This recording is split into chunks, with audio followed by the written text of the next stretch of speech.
This game coming up is a unique challenge for Fran Brown and company.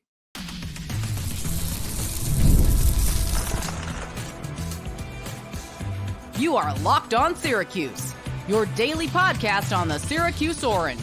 Part of the Locked On Podcast Network, your team every day.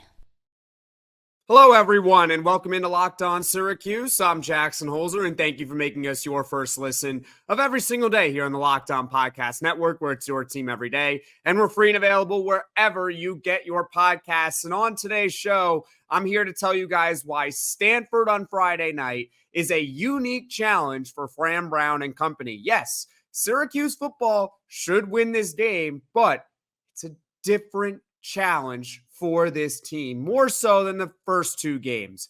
Syracuse is obviously the hunted, not the hunter. Syracuse and Stanford are also coming off bye weeks. How are they going to react to that? And I'm also going to tell you why Stanford, while they were picked to finish last in the ACC poll in the preseason, they are pretty dangerous. So you got to keep an eye out for Stanford. Today's episode is brought to you by Gametime. Download the Gametime app, create an account, use code LOCKEDONCOLLEGE for $20 off your first purchase.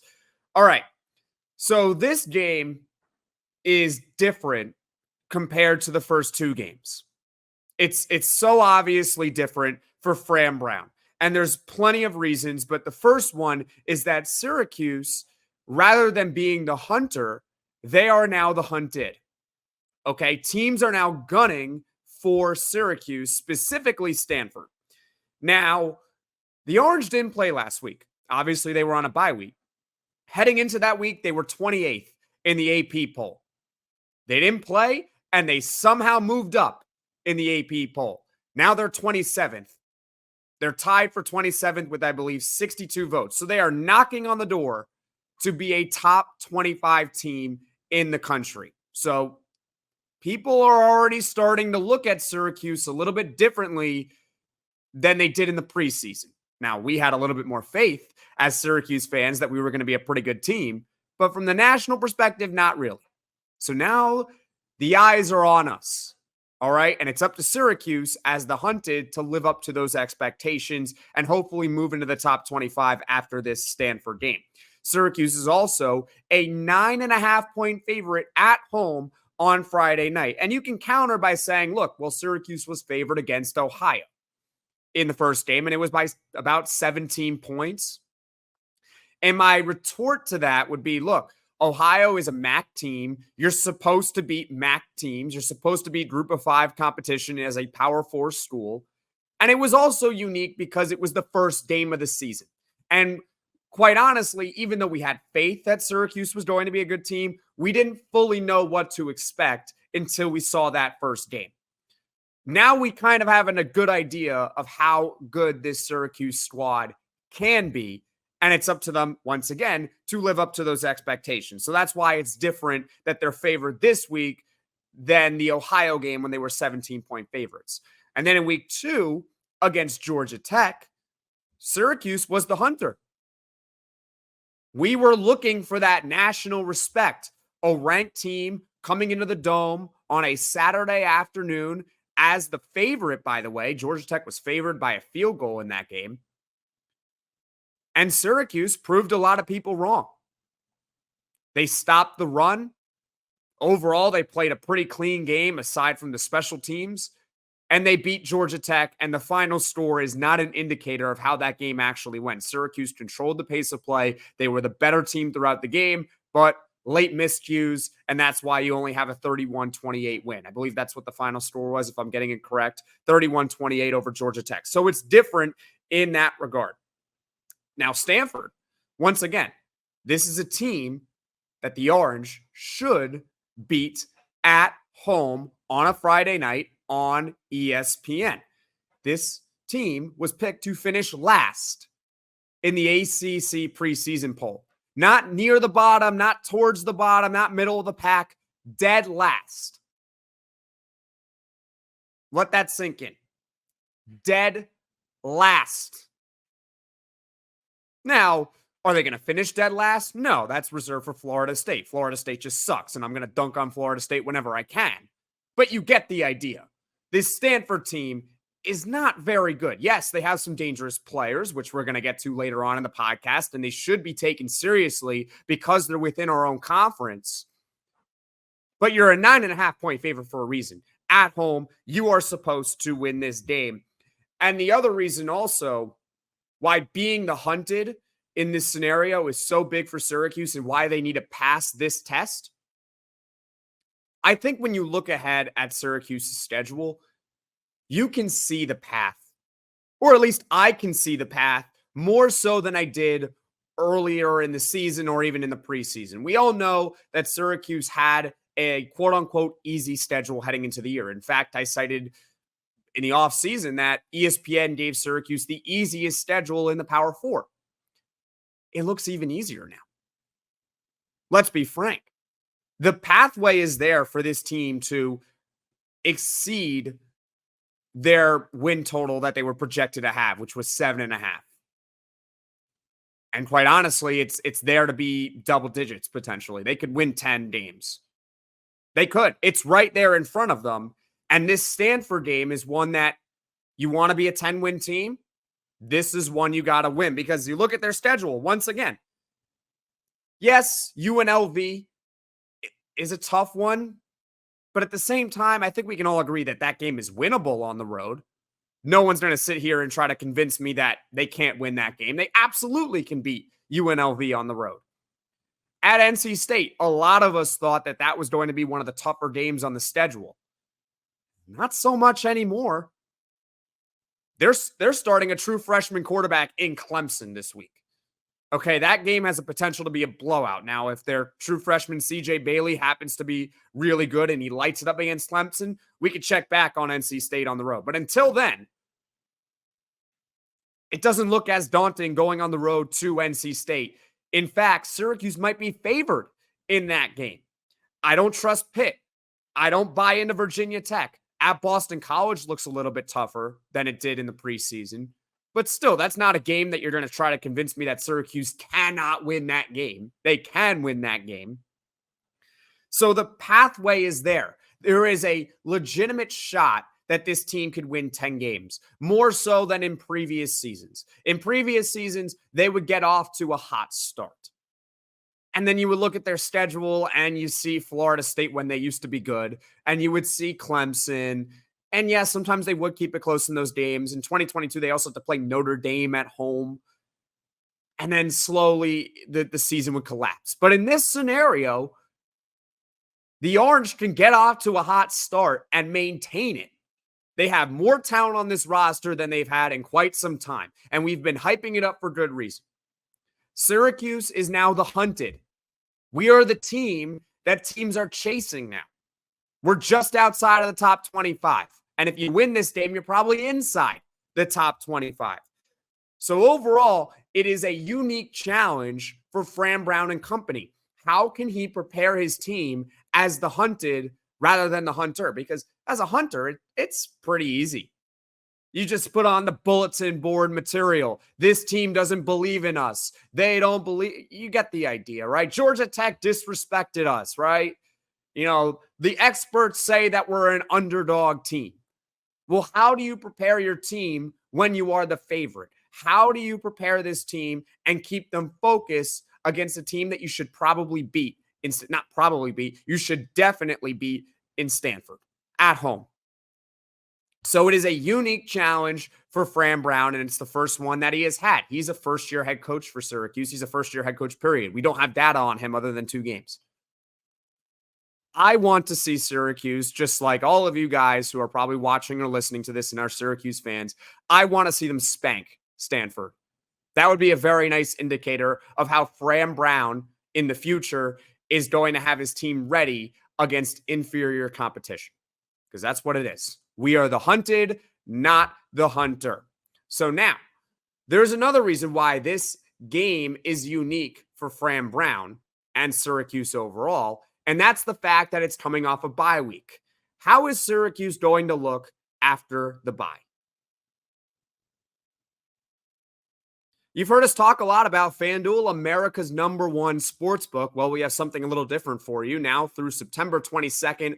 All FanDuel customers can bet $5 and get a 3-week free trial of NFL Sunday Ticket from YouTube and YouTube TV. That's only 4 days from when you are watching or listening to this right now. Then with a YouTube TV-based plan, you'll be able to watch every regular season Sunday afternoon out of market game. And all you need is a Google account and a current form of payment, and you can cancel at any time. And Syracuse, they face Stanford on Friday evening at 7:30. The odds have been released. I just mentioned them. Syracuse is a 9.5-point favorite on FanDuel to get the W, and the Orange's money line is minus 345.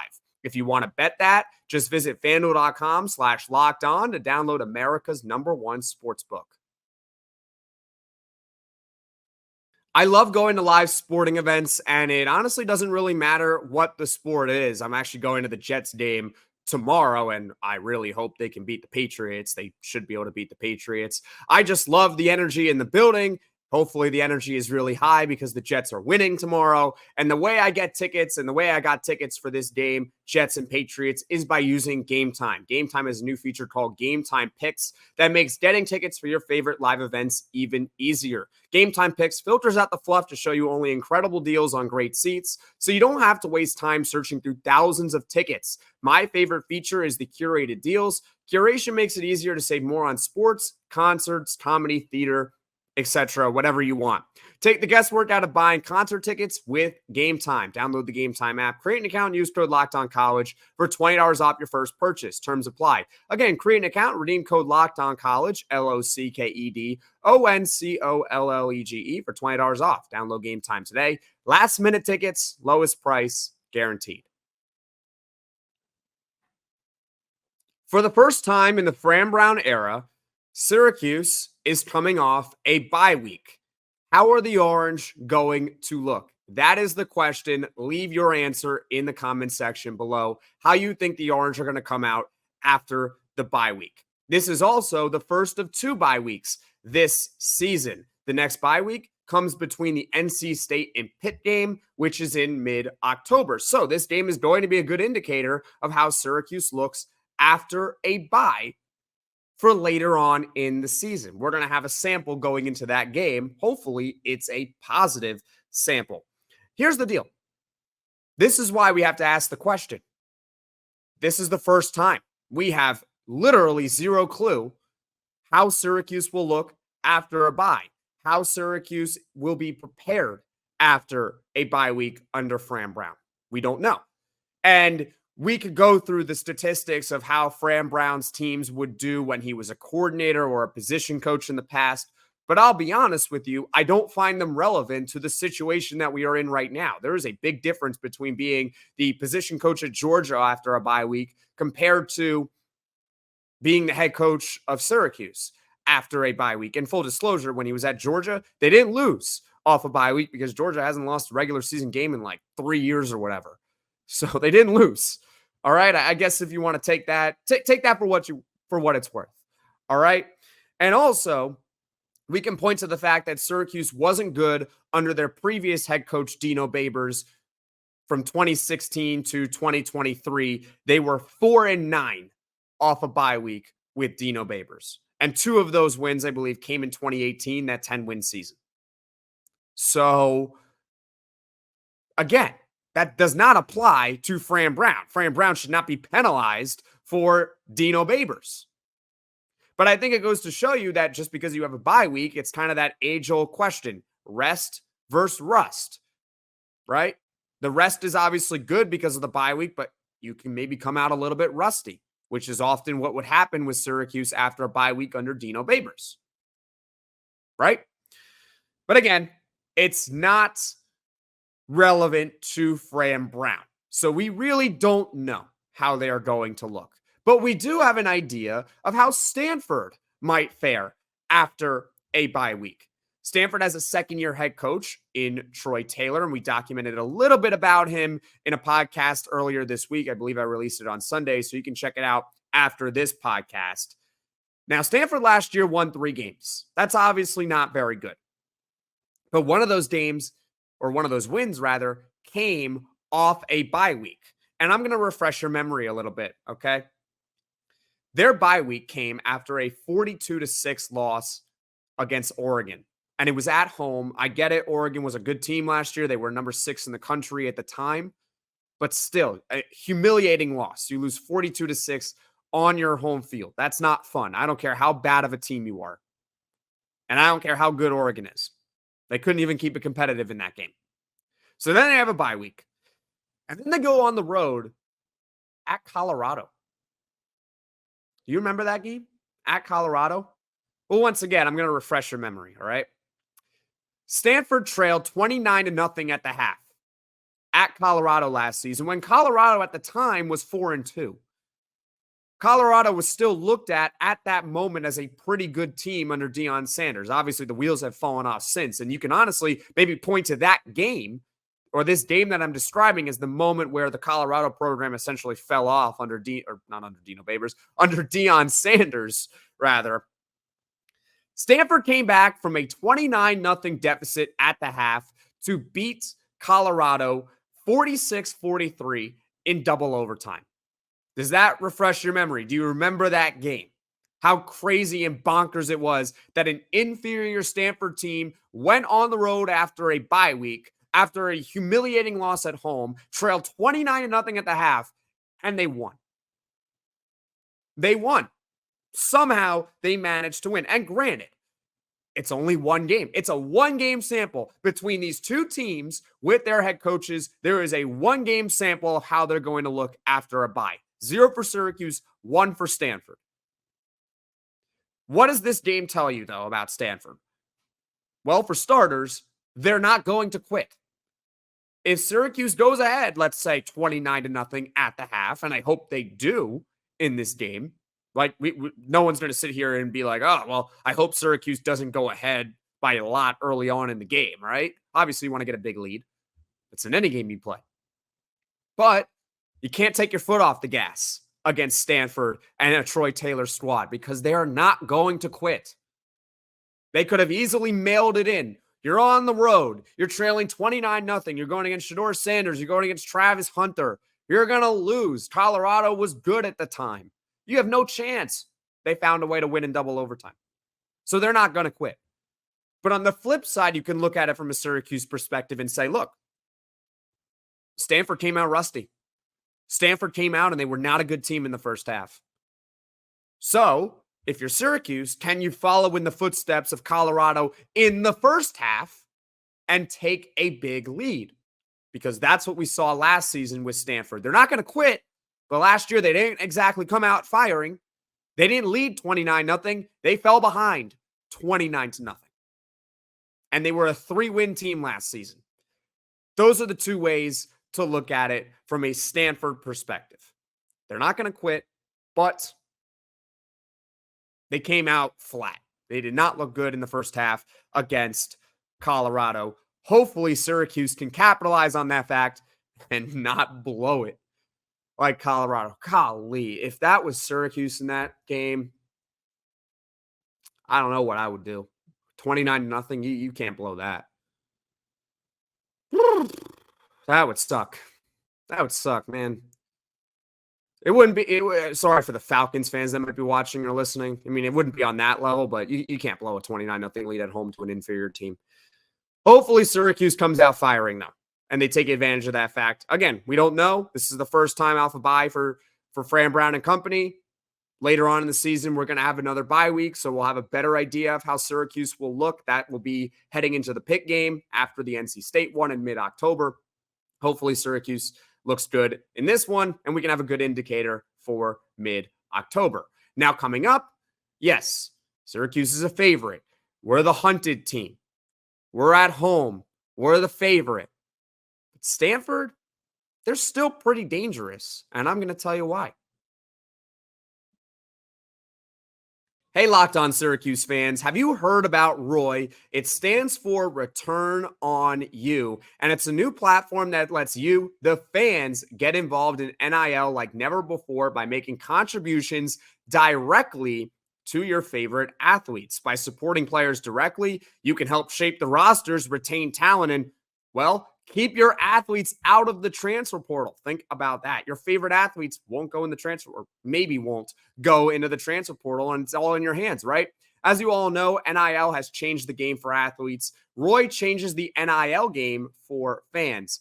Directly support players. Roy allows fans to directly back their favorite college athletes. With Roy, fans can play a key role in shaping the future of their favorite teams while athletes maximize their name, image, and likeness potential. And there is no risk to this whatsoever.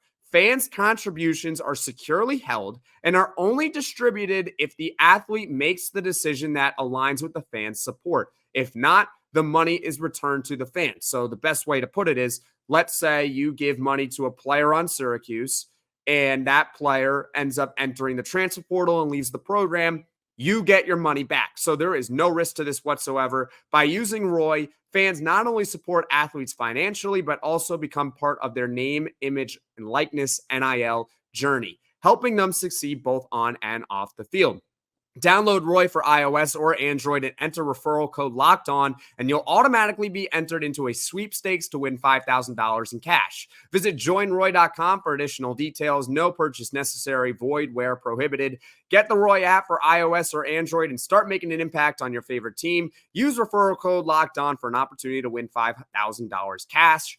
Visit joinroy.com for more details. No purchase necessary, void where prohibited. Get off the sidelines and into the NIL game with Roy. Stanford was picked to finish last in the ACC preseason poll heading into this season. They were picked to finish last, 17th in the conference. But I'm here to tell you that, yes, Syracuse should win this game. They are the favorite. They are at home. That this Cardinal team is more dangerous than you may think. First off, it's an ACC opponent. You can never take an opponent within your own conference for granted. You can't do it. Georgia was the number one team in the country on the road to Kentucky. Granted, it was a road game. Georgia should have mopped Kentucky. And guess what? Kentucky only lost by 1. In fact, you can make an argument they should have won that game. It's within the conference. You can never take them lightly. Period. Because at the end of the day, those athletes are under scholarship too. Those athletes are getting NIL money too. They're pretty good. So you can never take them for granted. Now, as far as Stanford specifically and what makes them a dangerous team. First off, let's talk about the quarterback, Ashton Daniels. He is a very mobile quarterback. The third straight mobile quarterback that Syracuse football is facing. They played Parker Navarro from Ohio, who had 40 yards rushing, and they also held Haynes King to under 70 yards rushing, but Haynes King did have 2 touchdowns against Syracuse. They were 2 long runs. This is the third straight time we are playing a mobile quarterback, and trust me, we'll get to it later on in the season. Syracuse is going to face many mobile quarterbacks. So this game right here, though, is no exception to that fact. Daniels against TCU. Again, I do not care about what Stanford did against Cal Poly.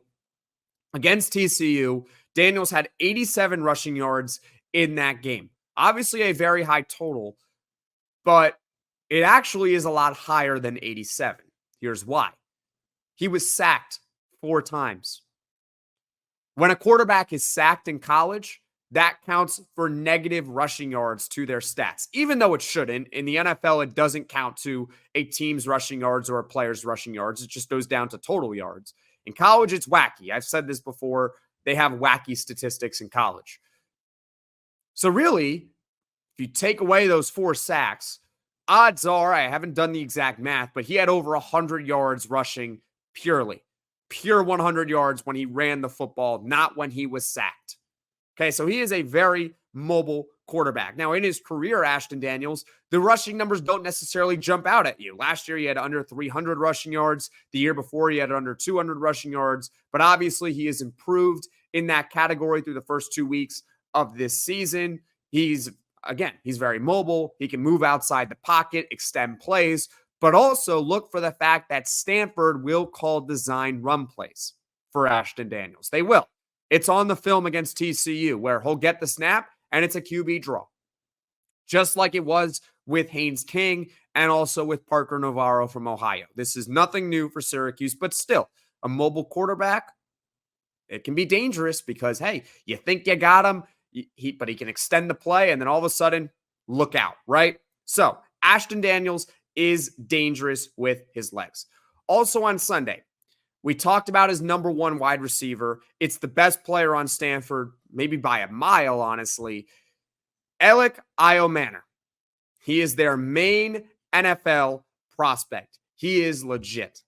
All right. And I already gave more detail on Sunday's podcast, but he's big, he's physical, he can run after the catch, and he can take the top off the defense. Basically everything you want in a wide receiver in Elic Ayomanor. So Syracuse's secondary, they're going to have to keep an eye on him. In fact, you might want to bracket him the entire game. For Syracuse, don't let him beat you. He can. Don't let him. Bracket him, make another receiver on Stanford beat you. And finally, what makes Stanford a pretty dangerous team, their run defense is surprisingly really, really good. They have, through 2 weeks, let up under 2.5 yards per carry. Under 2.5 yards per carry through 2 weeks. And I get it, one of those games was against Cal Poly. That's cool, I get it. But if you look at what happened against TCU, TCU only had 3.1 yards per carry in that game. So Stanford's run defense is pretty good. And just for some context, 2.5 yards per carry, that is top 20 in the FBS. Out of 134 teams, top 20 in run defense for Stanford in yards per carry. And in that TCU game, just for more context, Stanford only had 1 sack. So they, for the most part, played exceptional run defense in that game. This is a dangerous team. A dynamic mobile quarterback with an elite number one wide receiver and a strong run defense. And we're going to get to the keys of the game tomorrow for Syracuse. But hey, those are good strengths to have if you are a Stanford. And that is why Syracuse really cannot take this team lightly. They can still do good things even though they weren't projected to be a good team. We have to respect this opponent. Yes, again, am I picking Syracuse to win? I am. I think they will win. I'll give a final score prediction later in the week before the game. But it's a conference game. They have some strengths, obviously. They do have some weaknesses, which we'll get to tomorrow and how Syracuse can exploit them. Still got to take them seriously. Thank you for making Locked On Syracuse your first listen today. For your second listen, go to Locked On College Football. From NIL deals to never-ending conference realignment rumors, Spencer McLaughlin has you covered this season on the gridiron. Find Locked On College Football on YouTube or wherever you get your podcast. Now tomorrow, for tomorrow's show, it's the biggest keys to defeating Stanford. It's going to be a full podcast. And then on Friday, obviously it's Poll Friday, we'll go over the number one key to defeating Stanford.